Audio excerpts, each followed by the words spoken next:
അടിമാലി പീച്ചാട് പ്ലാമല മേഖലയിലും കാട്ടാന ശല്യത്തിൽ പൊറുതിമുട്ടി പ്രദേശവാസികൾ. ജനവാസ മേഖലയിൽ ഇറങ്ങിയ കുട്ടിക്കൊമ്പനെ നാട് കടത്തണമെന്നാണ് ആവശ്യം. അല്ലാത്തപക്ഷം ശക്തമായ സമര പരിപാടികൾക്ക് നേതൃത്വം നൽകുമെന്നും പ്രദേശവാസികൾ മുന്നറിയിപ്പ് നൽകുന്നു. കഴിഞ്ഞ ദിവസമാണ് അടിമാലി പീച്ചാടിന് സമീപം പ്ലാമലയിൽ ഏലത്തോട്ടത്തിൽ പണിയെടുക്കുകയായിരുന്ന ഇന്ദിര എന്ന തൊഴിലാളി സ്ത്രീയെ കാട്ടാന ആക്രമിച്ചത്. ആനയെ ആക്രമിച്ചപ്പോൾ പറമ്പിന്റെ താഴ്ഭാഗത്തേക്ക് വീണതിനാലാണ് ജീവൻ രക്ഷപ്പെട്ടത്. ഇതോടെ പ്രദേശവാസികൾ പ്രതിഷേധം കടുപ്പിച്ചിരുന്നു. എന്നാൽ നാളുകളായിട്ടും വിഷയത്തിൽ വനംവകുപ്പ് കൃത്യമായി നടപടി സ്വീകരിക്കുന്നില്ല എന്നാണ് പ്രദേശവാസികളുടെ ആരോപണം. രാത്രിയെന്നോ പകലെന്നോ വ്യത്യാസമില്ലാതെ കാട്ടാന വീടിന് മുൻപിലും വീടിനോട് ചേർന്നുള്ള കൃഷിഭൂമിയിലുമെല്ലാം എത്തി നിൽക്കുന്നത് ജനങ്ങളിൽ ഭീതി പടർത്തുകയാണ്. ഇന്ദിരയ്ക്ക് പുറമെ ഇതിനോടകം തന്നെ നിരവധി ആളുകളെയും ആന ആക്രമിക്കുന്നതിനായി ഓടിച്ചു.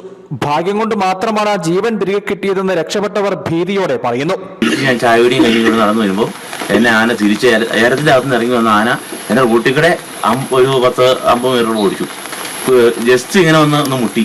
ആ മുട്ടിച്ചിട്ട് ശക്തിയിൽ മുട്ടിയിരുന്നെങ്കിൽ ഞാൻ വീഴും. കുരുത്തം കൊണ്ട് മേണ്ടോടായതുകൊണ്ട് എനിക്ക് ഓടാൻ പറ്റി.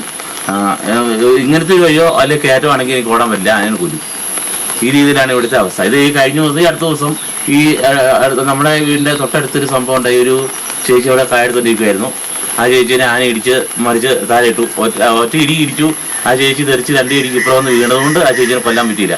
മേഖലയിൽ 35ഓളം വീടുകളിലായി കൊച്ചുകുട്ടികളും മുതിർന്നവരും അടക്കം താമസിക്കുന്നുണ്ട്. 60-ലേറെ അന്യസംസ്ഥാന തൊഴിലാളികളും മേഖലയിൽ താമസിച്ച് പണിയെടുക്കുന്നവരാണ്.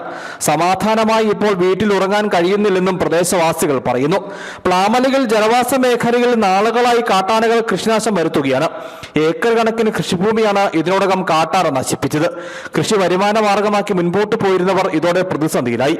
പേരിന് മാത്രമായാണ് RRT സംഘത്തെ വനംവകുപ്പ് ഇപ്പോൾ ഇവിടെ എത്തിച്ചിരിക്കുന്നതെന്നും ആനയെ തുരത്താൻ വേണ്ടുന്ന ഒരു നടപടിയും ഇവർ കൈക്കൊള്ളുന്നില്ലെന്നും പരാതിയുണ്ട്. അതേസമയം ആനയെ സ്ഥലത്ത് നിന്ന് മാറ്റുന്നതിനായി വകുപ്പ് തലത്തിൽ ആലോചനകൾ നടക്കുകയാണെന്നും ഉടൻ തീരുമാനമുണ്ടാകുമെന്നും വനംവകുപ്പ് ഉദ്യോഗസ്ഥരും പറയുന്നു. News bureau, Adimali.